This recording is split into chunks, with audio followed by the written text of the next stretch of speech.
अस्सलाम वालेकुम जी। मेरा नाम सुहेल अब्बास है और आप देख रहे हैं learn with Suhail official YouTube channel. नाज़रीन, हम ऑलरेडी कुछ जो पाकिस्तान यूएस के जो रिलेशंस हैं उनके ऊपर डिस्कस कर चुके हैं काफ़ी लेक्चर्स में। हमने जो स्टार्ट किया था वो हमने किया था कि पाकिस्तान जो प्रॉपर एक आउटलाइन देखी थी। उसके बाद हमने जो पहला लेक्चर था वो इंट्रोडक्शन, उसके अंदर हमने देखा था कि पाकिस्तान के जो यूएस के साथ रिलेशंस हैं वो किस तरीके से हैं, उनकी नेचर क्या थी, पाकिस्तान के यूएस के साथ रिलेशंस जो थी उनकी, के क्लाइंट और पैटर्न की है कि एक बंदा आता है वो आपसे आपको पैसे देता है और आप उसका काम कर देते हैं। ये पाकिस्तान ने 3 से 4 बार किया है। और हमने ये भी देखा था कि पाकिस्तान ने अपने जो रिलेशंस हैं, जब हम अलाइज थे यूएस के, तब भी दरमियान में कोई ना कोई ऐसा इशू था जिसकी वजह से हमारे रिलेशन प्रॉपर नहीं रह पाए। उसके बाद फिर हमने देखा था कि पाकिस्तान इम्पोर्टेंट क्यों है यूएस के लिए। और वो बेसिकली हमने जियोग्राफी की बात की थी, क्योंकि पाकिस्तान के साथ इंडिया है, अफगानिस्तान है, ईरान है, चाइना है, और उन सब का कोई ना कोई इशू है यूएस के साथ। That's why Pakistan has become more important for the hyper power जिसको आप यूएस कहते हैं। उसके बाद फिर हमने फर्दर जो यूएस पाकिस्तान की जो रिलेशन है उनकी हिस्ट्री देखी थी, स्टार्ट की थी अपने पिछले लेक्चर के अंदर, जिसके अंदर हमने 1947 से 1979 तक का देखा था, जिसके अंदर सीटो सेंटो आ गया था, हमारे अलायंसेस रहे थे, ये बगदाद पैक्ट था। ठीक है, उसके बाद U2 इंसिडेंट हुआ था जिसकी वजह से पाकिस्तान के रशिया के साथ रिलेशंस वो ख़राब हो रहे थे। ठीक है, फर्दर जो था 1965 की वॉर हुई। उसके अलावा 1969 के अंदर जो निक्सन ने चाइना जो विज़िट करना था उस टाइम, और पाकिस्तान के भी उसके साथ रिलेशन कुछ बेहतर हो गए थे, फिर पाकिस्तान ने मीडिएशन की। ये हम ऑलरेडी अपनी जो पिछली क्लास थी उसके अंदर डिस्कस कर चुके हैं। आज जो हमने लास्ट टाइम हमने एंड किया था वो इरा ऑफ दितांत का था। इरा ऑफ दितांत क्या था? ये आपको पता है कि 1949 से, क्योंकि हम ऑलरेडी पढ़ चुके हैं, 1949 से 1991 तक का जो इरा है ये कोल्ड वार का इरा कहलाता है। और कोल्ड वार क्या थी? वो दो पावर्स के दरमियान, यूएस और यूएसएसआर, यूएस और सोवियत यूनियन, इनके दरमियान जंग थी। और जंग किस चीज़ की थी? थर्ड वॉर जो थी, जिसको आप ग्लोबल साउथ कहते हैं, उसके ऊपर हेजीमोनी की जंग थी। और एक जंग हेजीमोनी की थी, और दूसरा था वो आपने जो यूएस था वो कैपिटलिज्म को वो कर रहा था सपोर्ट, और जो यूएसएसआर था वो कम्युनिज्म को सपोर्ट कर रहा था। ठीक है, तो इस ये जो यूएस था वो चाहता था कि ग्लोबल साउथ के ऊपर जो सिस्टम इम्पोज किया जाए वो कैपिटलिज्म किया जाए। जो यूएसएसआर था वो चाहता था कि नहीं, ग्लोबल साउथ के ऊपर कम्युनिज्म को इम्पोज किया जाए। तो that was the major difference between the both powers, and they were pursuing their ideological rift by aligning other powers, other nations. जो कि छोटी नेशंस थी उनको वो ज़्यादा से ज़्यादा अपने साथ अलायंस कर रहे थे। अब इरा ऑफ देदान क्या था कि ये वो इरा था जिसके दौरान जो कोल्ड वॉर थी उसमें टेंशन्स जो थी वो कम हो गई थी between Soviet Union and US from 1960s to 1979। Detente was characterized by the warm personal relationship between US president Richard Nixon and Soviet leader जो था ब्रेजनेव, इनके दरमियान। मतलब कि ये जो इनके पर्सनल रिलेशंस थे वो कुछ ज़्यादा बेहतर हो गए थे, जिनकी वजह से ओवरऑल दोनों नेशंस के दरमियान जो एक इशू था, जो एक टेंशन्स थी जो कि बहुत ज़्यादा थी, वो कम हो गई थी। ठीक है, फर्दर देखें तो 1979 के अंदर, अब जैसे ही सोवियत इन्वेड करता है अफगानिस्तान के अंदर। अब सोवियत अफगानिस्तान के अंदर इन्वेड क्यों करता है? 1979 के अंदर सोवियत अफगान वॉर हुई थी, ये आपको आइडिया है, पाकिस्तान ने उसके अंदर बहुत क्रिटिकल रोल प्ले किया था। पहली बात तो ये है कि इसकी जो जंग की इन्वेजन थी वही वो जो कोल्ड वॉर थी, कैपिटलिज्म वर्सेस कम्युनिज्म। दूसरा ये था कि रशिया जो चाहता था वो चाहता था कि मैं वार्म वाटर्स तक किसी तरीके से पहुंच सकूं। और वार्म वाटर्स क्या थे? मतलब कि उसने अफगानिस्तान आना था, अफगानिस्तान के साथ आगे पाकिस्तान था, और पाकिस्तान के बाद आगे जिसको आप कहते हैं अरेबियन सी था। ठीक है, और जो कि गवादर, बहुत से एनालिस्ट यही कहते हैं कि उसकी जो अल्टीमेट डेस्टिनेशन थी वो यही गवादर पोर्ट ही थी। ये दूसरी रीजन होगी। पहली कम्युनिज्म वर्सेस कैपिटलिज्म, दूसरी उसके वार्म वाटर्स वाली जो फिलॉसफी थी, और तीसरी जो रीजन थी ना, उसने सोवियत अफगान फ्रेंडशिप ट्रीटी की हुई थी 1978 में, शायद उसने की थी, जिसको बेस बना के रशिया ने या सोवियत यूनियन ने इन्वेड किया था इन अफगानिस्तान। अफगानिस्तान के अंदर उस टाइम पॉलिटिकल इंस्टेबिलिटी थी। ठीक है, जिसको रिजॉल्व करने के लिए जिस तरह आज यूएस करता है कि वो जब जब भी किसी मुल्क के अंदर देखता है कि वहाँ पर पॉलिटिकल इंस्टेबिलिटी है, तो वो एज ए ग्लोबल पुलिसमैन को का रोल प्ले करते हुए वो उस कंट्री में जाता है और वहाँ पर इश्यूज को सेट करने की कोशिश करता है। At that moment Soviet union were playing that role as a global policeman to help Afghanistan from get rid of these crises जो कि उनके political instability के थे।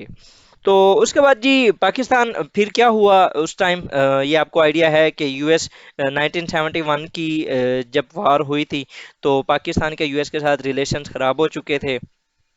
पाकिस्तान जो अलायंसेस थे उनसे निकल रहा था और शायद 1979 के अंदर पाकिस्तान ने नॉन अलाइन मूवमेंट को भी ज्वाइन कर लिया था। तो अचानक क्या हुआ कि जब सोवियत ने इन्वेड किया अफगानिस्तान के अंदर, तो फिर जो कार्टर था उसने क्या किया जी, उसका मूड टुवर्ड्स पाकिस्तान चेंज हो गया, क्योंकि पाकिस्तान अब अगेन जियोग्राफी की वजह से was a front line ally for the US. तो Pakistan was immediately selected as a frontline state that the US would use in the old military clientelistic perspective। Again वही बात जो जिस तरीके से मैंने ऑलरेडी आपको बताया, क्योंकि पाकिस्तान और यूएस की जो रिलेशन थी वो वही क्लाइंट और पैटर्न वाली थी। यहाँ पर अगेन यूएस आया, उसने पाकिस्तान को वो यूएस पाकिस्तान का क्लाइंट था, मतलब कि अब हमने उनसे पैसे लेने थे और उसका काम करना था। कार्टर सजेस्टेड दैट 1959 जो सिक्योरिटी एग्रीमेंट था वो आइजनहोवर और अयूब खान साहब ने डिस्कस किया था, उसको दोबारा रिएक्टिवेट किया जाए। He cleared the sale of military aircraft to Pakistan. उसमें अगेन बात वहीं आ जाती है, पाकिस्तान ने जब यूएस के साथ रिलेशंस अपने रखे तो वो दो से तीन चीज़ें थी। पहला मिलिट्री, दूसरा इंडिया वाला जो कंसेप्ट था, और तीसरा मतलब कि जो यहाँ की सिविल ब्यूरोक्रेसी थी वो सारी वेस्ट बेस्ड थी। तो वो यही चाहते थे कि उनके बच्चों का फ्यूचर जो है वो सेव रहे, उनकी पोस्ट रिटायरमेंट सेव रहे, ठीक है, उनके बच्चे वहाँ पर जाके पढ़ते रहें। तो ये सारी चीज़ें हम वहाँ से लेते थे उनसे। While Carter's initiative remained limited, his successor Ronald Reagan considerably amplified this change। अब यहाँ पर हुआ ये था कि पाकिस्तान के ऊपर उस टाइम कार्टर एडमिनिस्ट्रेशन तकरीबन कोई जो सैंक्शंस थी वो लगा चुकी थी, क्योंकि 1974 के अंदर इंडिया ने पोर खान के मकाम पर उसने एक अपना जो न्यूक्लियर बॉम्ब था उसको टेस्ट किया था। तो उसकी वजह से पाकिस्तान के ऊपर भी न्यूक्लियर, क्योंकि पाकिस्तान के अंदर जो भुट्टो साहब थे वो बहुत कह रहे थे कि हम इस्लामिक बॉम्ब बनाएंगे, ठीक है, तो उसके ऊपर फिर पाकिस्तान के ऊपर भी सैंक्शन लगना स्टार्ट हो गई। आई थिंक फ्रांस ने पाकिस्तान के अंदर एक प्लांट लगाना था न्यूक्लियर का, लेकिन वो भी उसने नहीं लगाया। कनाडा ने लगाना था, कनाडा के साथ पाकिस्तान की डिस्कस चल रहा था, लेकिन कनाडा ने भी अपना हाथ खींच लिया था ड्यू टू यूएस। लेकिन जैसे ही 1979 की वॉर होती है तो फिर वो सारी चीज़ें जितनी भी पाकिस्तान के अगेंस्ट जा रही थी वो सारी पाकिस्तान के साथ मिल जाते हैं। मतलब कि उन्होंने ज़्यादा से ज़्यादा कोशिश की पाकिस्तान को अगेन, ज़िया का जो इरा आता है उसके अंदर मुजाहिदीन जनरेट किए गए, फिर सिलेबस इवन के यूएस के यूनिवर्सिटीज़ के अंदर जनरेट हुआ और यहाँ पर आके पढ़ाया गया, ठीक है, तालिबान को बनाया गया, उनको जितना भी असला था वो प्रोवाइड किया गया ताकि सोवियत यूनियन को हराया जा सके।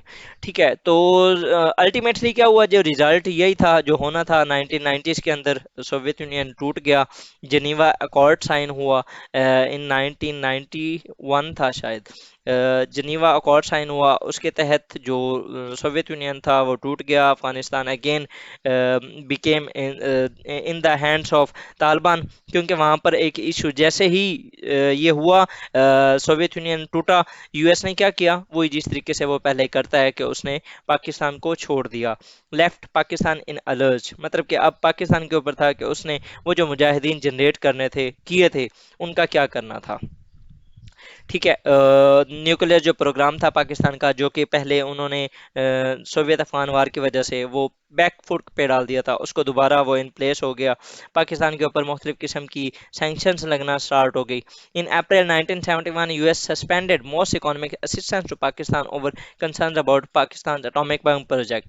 ये 1979 के अंदर ऑलरेडी सैंक्शंस पाकिस्तान के ऊपर फॉरेन असिस्टेंस एक्ट के जरिए लग चुकी थी, लेकिन क्या हुआ जब सोवियत इन्वेजन हुई तो उसके बाद उन्होंने ये ख़त्म कर दी थी।